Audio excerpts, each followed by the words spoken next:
BNP গতকাল অনলাইনে জারি করেছে না শব্দ। বিএনপির না শব্দ বলার কোনো ওয়ে নাই, তারা হ্যাঁ অলরেডি বলে দিয়েছে। তারা বিবাহিত রাজিও হয়েছে, কাবিননামায় সাইনও করেছে। এখন তাদের না বলার কোনো অপশন নাই, তাদের এটা আগেই ভেবে চিন্তা করা উচিত ছিল। গণভোট প্রশ্নেও জামাত পরবর্তীতে হয়তো বা বিএনপির সাথে ঐক্যবদ্ধ হয়ে যাবে যে ঠিক আছে তাহলে ইলেকশনের দিনে গণভোট করি। এবং জামায়াত ইসলামের প্রতি আমাদের আবেদন থাকবে যে আপার হাউজের যে পিয়ার সেটা লোয়ার হাউজের পিয়ারটা নিয়ে এসে আপনি পুরা জিনিসটাকে হেলো বানিয়ে দিলেন।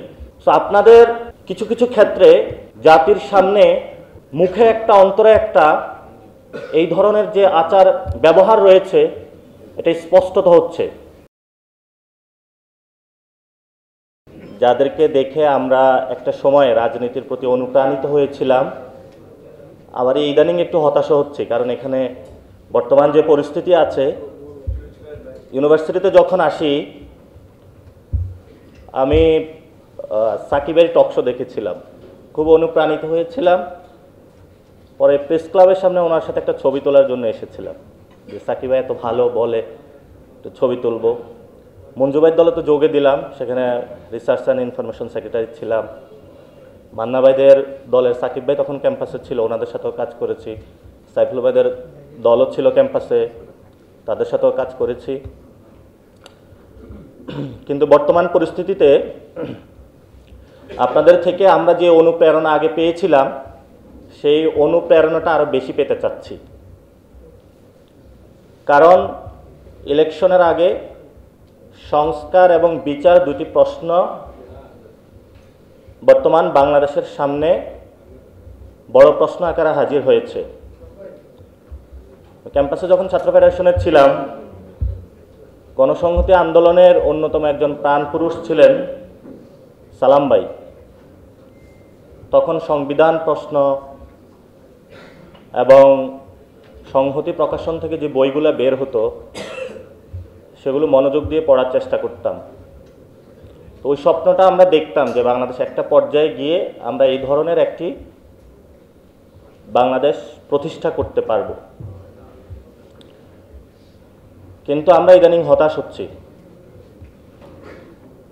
আজকে মান্না ভাই এখানে প্রোগ্রাম আয়োজন করেছেন, উনি সবার সিনিয়র, উনি একটা পথ দেখাতে পারবেন আমাদেরকে, যেই পথে বাংলাদেশটা একটা নতুন জায়গায় আমরা উপনীত করতে পারবো, যেখানে এই ধরনের অরাজকতা বিশৃঙ্খলা থেকে বেরিয়ে ব্যক্তিগত স্বার্থ, লোভ, সিট, মন্ত্রিত্ব সব কিছু থেকে বেরিয়ে একটা নির্লোভ জায়গার মধ্য দিয়ে জাতিকে আমরা সুন্দর একটি সংবিধান প্রতিষ্ঠা করে দিতে পারবো।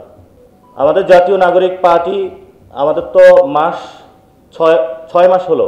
6 মাসে আমরা অনেক চড়াই উতরাই পেরিয়ে আপনাদের কাছ থেকে আমরা শিখেছি, আরও শিখতে রাজি আছি। কিন্তু আমাদেরকে আপনারা এমন জায়গায় নিয়ে যাবেন না যে ভুল আমাদেরকে শিখতে হয়। কারণ রাষ্ট্র সংস্কার, রাষ্ট্রচিন্তা যখন ফর্মুলেট হয়, গণ অধিকারের যখন দল গঠন করেছিল তারা সেই অফিসে আশ্রয় গ্রহণ করেছিল। কাইম ভাই তাদেরকে অনেক হেল্প করেছিল। পরে তারা গণতন্ত্র মঞ্চ যোগ দিয়েছিল। এই অভ্যুত্থানের আগে 18 তারিখে নাকি 19 তারিখে যে প্রোগ্রামটা হয়েছিল প্রেস ক্লাবের সামনে, গণতন্ত্র মঞ্চ, এক এক দল এক এক জায়গায় ছিল, সেখানে অংশগ্রহণ করেছিলাম। পুলিশের সামনে সাকিব ভাই ছিল, তারপরে সাইফুল ভাই ছিল, এখানে সবাই ছিল। মানে তেড়ে এসে পুলিশ সবাইকে গুলি করতেছিল। সাকিব ভাইয়ের মনে হয় তার গায়েও টাচ করেছিল। তারপরে রাবার বুলেট ছেড়েছিল। প্রত্যেকে আমরা গলির মধ্যে চলে গিয়েছিলাম। তো আপনাদের অবদান বাংলাদেশ আজীবন স্বীকার করবে এবং ভবিষ্যতের বাংলাদেশের পথ দেখানোর ক্ষেত্র আপনাদের বড় দায়িত্ব এবং কর্তব্য রয়েছে। তারপরে বিএনপির শেখ হাসিনা বিরোধী যে ব্লকটা তৈরি হয়েছিল, সেখানে যখন আমরা গণসংহতিতে ছিলাম যে আমরা কেন বিএনপির সাথে যাচ্ছি, এই ধরনের একটি বুর্জুয়া পার্টি যারা ক্ষমতা, সিট, প্রতীক বিক্রি করা থেকে কোনো উচ্চবিলাসী কোনো চিন্তা ভাবনা নেই, তখন সাকিব ভাই আমাদেরকে বুঝিয়েছিলেন যে একটা সংস্কার প্রক্রিয়ার মধ্য দিয়ে যদি একটি বড় পার্টিকে নিয়ে আসা যায় তাহলে এটা তো বাংলাদেশের জন্য ভালো হবে। এখন এসেছে, কিন্তু বাস্তবায়নের জায়গায় আমরা সবাই আবার পিছু টান দিচ্ছি। তো এখানে জাতীয় নাগরিক পার্টির পক্ষ থেকে আমরা যখন স্বাক্ষর অনুষ্ঠানে যাইনি, আমাদের রাজনৈতিক অনেক বড় রিস্ক আমরা নিয়েছিলাম, কিন্তু আল্লাহর সহায় সেই রিস্ক থেকে আমরা পরিত্রাণ পেয়েছি। কারণ আমরা বুঝাতে সক্ষম হয়েছি যে আমরা রাজনৈতিকভাবে ইতিহাসের এক সন্ধিক্ষণে ঐতিহাসিক একটা সিদ্ধান্ত নিয়েছিলাম। সেই ক্ষেত্রে এখন কমিশন থেকে সুপারিশ এসেছে, আমরা সেখানে দাবি করেছি প্রস্তাবনা যেটা রয়েছে সেটার পথেই সরকারকে হাঁটতে হবে। এছাড়া সরকারের সামনে বিকল্প কোনো পদ্ধতি থাকা উচিত না। কিন্তু পদ্ধতি বা প্রকল্প প্রস্তাব যেটা 1 নম্বর রয়েছে, সেখানেও আবার কিছু বিপত্তি বাদিয়েছে কনসেনসাস কমিশন। সেখানে তারা কিছু শব্দ যোগ করেছে, বিবেচনা করিবে, হবে, সম্ভাবনা, অদ্ভুত অদ্ভুত শব্দ তারা যোগ করেছে। সেখানে আমরা এই শব্দগুলার সুস্পষ্টতা সরকারের কাছে দাবি করছি। কারণ বিবেচনা করিবে, নাও করতে পারে, এই ধরনের অস্পষ্টতার মধ্য দিয়ে আমরা ভবিষ্যৎ বাংলাদেশকে ঠেলে দিতে পারবো না। আরেকটি বিষয় যেটা এসেছে বর্তমান সবচেয়ে, গণভোট নিয়ে। গণভোট কি আগে হবে নাকি পরে হবে? আমরা মনে করি এটা জামায়াত ইসলাম এবং বিএনপির মধ্যে একটা কুতর্ক। এই কুতর্কের মধ্যে আমরা জড়াবো না। বরঞ্চ দুই দলেরই উচিত ইলেকশন কমিশনকে শক্তিশালী করা। কারণ আমরা বারবার বলছি, এই ইলেকশন কমিশনের যে কমিশনারগণ রয়েছেন, কয়েকটি দল মিলিটারি থেকে ভাগ করে নেওয়া হয়েছে। ফলত এস্টাবলিশমেন্টের অংশ জায়গায় যখন এই ধরনের ভাগ বটোয়ারা হয়, এটা প্রত্যক্ষ প্রভাব কিন্তু হলো ইলেকশনের মধ্যেও পড়বে। যারা আপনারা, আমি মনে করি যে এখানে যারা রয়েছেন তারা কেউ এই ভাগ বটোয়ারা অংশগ্রহণ করেন নাই। কারণ ওনাদের কিছু প্রিন্সিপাল ইথিক্যাল জায়গা রয়েছে। ফলত আপনাদেরও এটা নিয়ে কথা বলা উচিত যে এই ধরনের কয়েকটি দল এবং মিলিটারির মধ্যে ভাগ বটোয়ারা যে কমিশনটা গঠিত হয়েছে, সেটার অধীনে আসলে কিভাবে সুষ্ঠু ভোট হবে। এবং আপনাদের সাথে বিএনপি খুব ভালো সম্পর্ক রয়েছে, আপনারাও তাদেরকে এই বিষয়গুলো বলুন যে আমরা কিভাবে সুন্দর সুষ্ঠু ভোট বাংলাদেশে উপহার দেওয়ার জন্য একটি স্বাধীন ইলেকশন কমিশন কিভাবে গঠন করতে পারি। আমরা জাতীয় নাগরিক পার্টির পক্ষ থেকে জামায়াত এবং বিএনপির এই যে গণভোট আগে পরে এই যে কুতর্ক আছে, আমরা সেই কুতর্ক জড়াবো না। কারণ আমাদের সামনে অনেকগুলো কাজ রয়েছে, আমরা সেই কাজগুলোতে ফোকাসড হয়ে আছি। এবং জামায়াত ইসলামের প্রতি আমাদের আবেদন থাকবে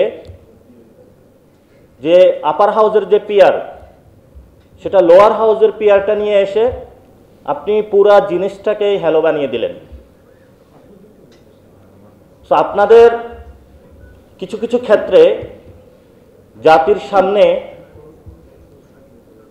মুখে একটা অন্তরে একটা এই ধরনের যে আচার ব্যবহার রয়েছে, এটা স্পষ্টত হচ্ছে।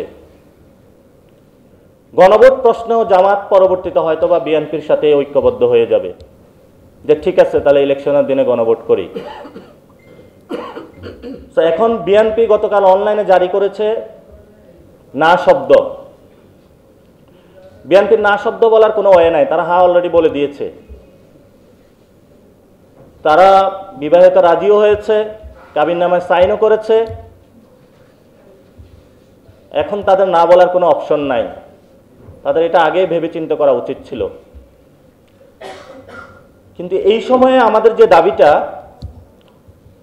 আমরা যেটা জাতির সামনে স্পষ্ট করতে চাই, সংস্কার কমিশন সুপারিশমালা দিয়েছে, ডক্টর ইউনূসের কোর্টে এখন বল। উনি যেহেতু আন্তর্জাতিক খেলোয়াড়, বলা হয়ে থাকে যে বিদেশি প্লেয়াররা বাংলাদেশের মাঠে খেলতে আসলে একটু পিছলায়া যায়, কারণ বাংলাদেশের মাঠটা অনেক বেশি পিছলা। কিন্তু এই পিছলা জায়গায় আরো বেশি তেল মর্দন করে আমাদের সম্মানিত আইন উপদেষ্টা আসিফ নজরুল, উনি পলিটিশিয়ানদেরকে শুধু পিছলা খাওয়াইতে চান। তো এই যে ড্রাফটটা হয়েছে, ড্রাফটটা জাতির সামনে উন্মুক্ত করতে হবে, কারণ আসিফ নজরুলের উপর আমাদের সেই আস্থাটা নেই। এই ড্রাফট সুপারিশমালা যখন উনি করবেন, উন্মোচিত না করে উনি সেখানে একটা অসৎ উদ্দেশ্যের আশ্রয় নিতে পারেন। সেজন্য আমরা বলছি আগে এটা আপনাকে পাবলিশ করতে হবে। পাবলিশ করলে যদি দেখি সুপারিশমালা অনুযায়ী ঠিক আছে, আমরা সাইন করে দিব। এবং যেহেতু এই কনসেনসাস কমিশনে যে রিপোর্টটা এসেছে, যেহেতু আমরা একটা রিফর্ম অ্যাসেম্বলির দিকে যাচ্ছি, যেহেতু এটার ভিত্তিমূল গণ অভ্যুত্থান, ডক্টর ইউনূসকে অবশ্যই জনসম্মুখে উপস্থিত হতে হবে। আর সেই জনসম্মুখে উপস্থিত হওয়ার স্থান হলো শহীদ মিনার। শহীদ মিনারে উনি যাবেন, উনি তো একটু আস্তে আস্তে এমনি হাঁটেন, সুন্দরভাবে যাবেন, পুরো বাংলাদেশকে ডাকবেন, আমরাও যাব, সবাই এখানে উপস্থিত হবেন।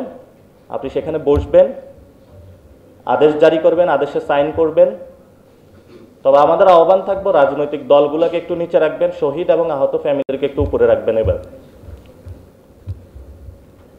রেখে আপনি আদেশ জারি করবেন, বাংলাদেশ আপনার সাথে থাকবে।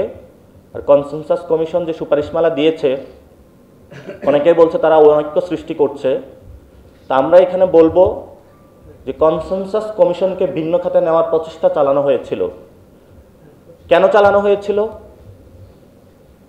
আওয়ামী লীগকে নিয়ে আসার জন্য।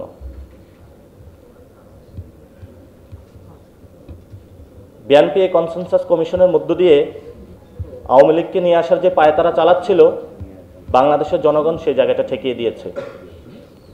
তাদের উপর নতুন করে আরেকটা বর আবির্ভূত হয়েছে, সেটা হলো জাতীয় পার্টি। জাতীয় পার্টি এবং আওয়ামী লীগ প্রশ্নে আমরা কোনো ছাড় দিব না, কারণ তারা আমাদের পিঠের চামড়া তুলে নিয়েছিল। ওবায়দুল কাদের বলেছিল 5 লাখ লোক মারা যাবে, আমরা একটা লোকের গায়েও হাত দেই নাই। আমরা এখনো ধৈর্য ধারণ করতেছি, কিন্তু যদি বাধা দিতে আসেন, সেখানে কিন্তু চরম বাধা আমরা গড়ে তুলব। এবং আপনারা যারা রাজনীতি করছেন, রাজনৈতিক মহলে আছেন, যে ছাত্ররা ঘুমিয়ে গিয়েছে, পড়া টেবিলে চলে গিয়েছে, আমরা পড়তেও জানি, ঘুমাইতেও জানি, রাজপথে বাস নিয়ে নামতেও জানি। সেই জন্য বিএনপিকে আহ্বান জানাবো, আওয়ামী লীগ এবং জাতীয় পার্টিকে সংসদে নেওয়ার ভুলও কল্পনা করিয়েন না। বিএনপির জন্ম হয়েছিল হ্যাঁ ভোটের মধ্য দিয়ে। বিএনপি যদি না ভোটে স্টিক থাকে, বিএনপির হলো মৃত্যু হবে না ভোটের মধ্য দিয়ে। এই জন্য আমরা বলবো, বিএনপি একটি বড় দল, আপনারা না ভোটের মধ্য দিয়ে নিজেদের মৃত্যুর কবর রচনা করবেন না। আর ডক্টর ইউনূসের কাছে আহ্বান জানাবো, দ্রুত গতিতে এই আদেশ জারি করেন, জনসম্মুখে উপস্থিত হন। আমাদের হাতে সময় বেশি নেই, দেশ অন্য পরিস্থিতির দিকে যাচ্ছে। ফেব্রুয়ারির মধ্যে ইলেকশন দেন। আপনি যদি ফেব্রুয়ারির মধ্যে ইলেকশন না দিতে পারেন, তাহলে পরবর্তীতে যদি কোনো গৃহযুদ্ধের পরিস্থিতি হয়, সে দায়িত্ব আপনার কাঁধে বর্তাবে। তো যারা উপদেষ্টাদের লক্ষ্য করে কথা শেষ করব, যারা 1 বছর আরাম কেদারায় বসে বসে ফ্যামিলি মেম্বারদের নিয়ে রাষ্ট্রের বিভিন্ন জায়গা থেকে টাকা লোপাট করেছেন, এখন সার্ভিস দিতে হবে, যথেষ্ট হয়েছে। এই জন্য আজকে মান্না ভাই একটা প্রোগ্রাম করেছেন, এই প্রোগ্রামের দিয়ে এখানে 9টি দল নিজেদের মধ্যে একটা আন্ডারস্ট্যান্ডিংয়ে এসেছে, প্রিন্সিপাল বেসড। এই আন্ডারস্ট্যান্ডিংয়ের মধ্যে দিয়ে আমরা এগিয়ে যেতে চাই। এখানে অনেক সিনিয়র নেতৃবৃন্দ রয়েছেন, কিন্তু আল্লাহর রাস্তায় আপনারা সিটের কাছে বিক্রি হবেন না কেউ। একটা সিট না পাইলে কি হবে? আপনার মন্ত্রী না হলে কি হবে? মরার পরে যদি আপনার কবরে কেউ থুতু দেয়, একটি সিট দিয়ে আপনি কি করবেন? এজন্য আপনাদের কাছে আমাদের অনেক আশা রয়েছে, এই আশা আপনারা নষ্ট করবেন না।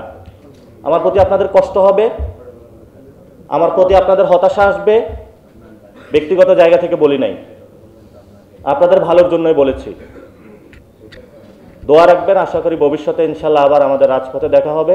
রাজপথে লড়াই নামতেছে, সে লড়াই ইনশাল্লাহ দেখা হবে সবার সাথে। আসসালামু আলাইকুম। changetv.press এক ফোঁটা হলুদও নেই।